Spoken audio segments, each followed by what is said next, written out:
Le canal artériel est par définition un petit canal artériel, qui va unir l'aorte à l'artère pulmonaire. Je vais exceptionnellement vous faire un tout petit peu d'embryologie parce qu'il est intéressant de comprendre, avant la naissance, à quoi sert cette petite structure vasculaire. Nous avons ici l'aorte, ici l'artère pulmonaire,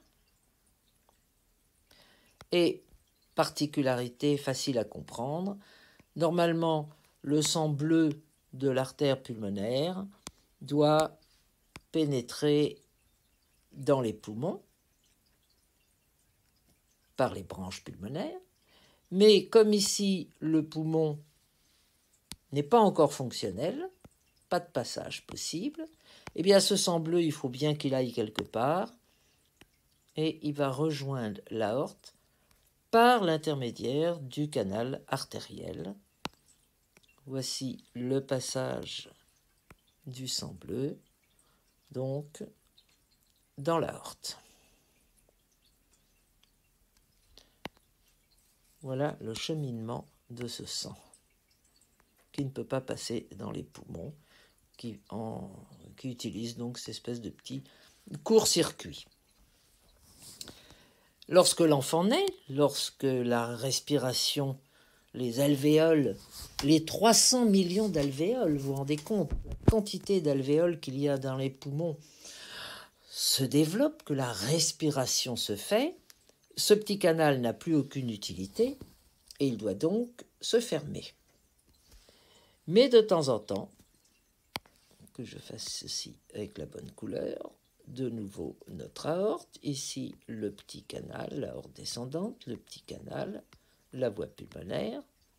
De temps en temps, donc, pour des raisons X ou Y, ce petit canal ne se ferme pas.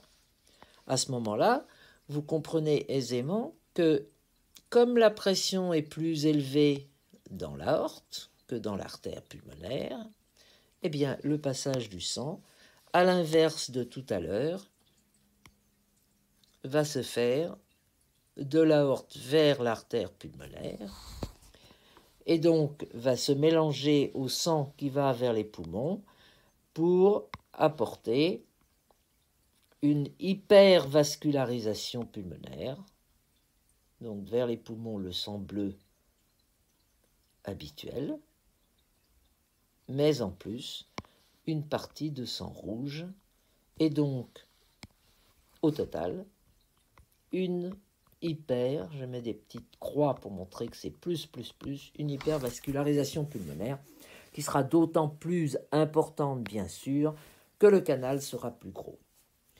Donc, ce n'est pas une bonne situation, parce que nous allons avoir un enfant, si le canal est petit, il se portera très bien. Si le canal est moyen, ou surtout s'il est gros, l'enfant peut avoir des signes fonctionnels, qui sont, comme toujours dans les chaînes gauche-droite, un type de trouble respiratoire, d'hypotrophie, mais c'est souvent, il faut bien le dire, une découverte systématique lors d'un examen où l'on retrouve les deux signes essentiels cliniques de la maladie, qui sont un souffle continu sous la clavicule gauche et des poux périphériques amples. Que faut-il faire? Eh bien, il faut fermer ce canal et nous aurons une parfaite guérison de l'enfant. Comment fermer le canal? Nous avons déjà évoqué dans le chapitre du cathé interventionnel la prédominance actuelle de la fermeture par cathé interventionnel en montant dans le canal des petits coils ou en mettant des ombrelles. Toujours est-il que l'on ferme ce canal et il faut rappeler quand même que la fermeture chirurgicale du canal artériel a été une des toutes premières interventions en chirurgie cardiaque. C'était en 1938 grâce au chirurgien américain Gross.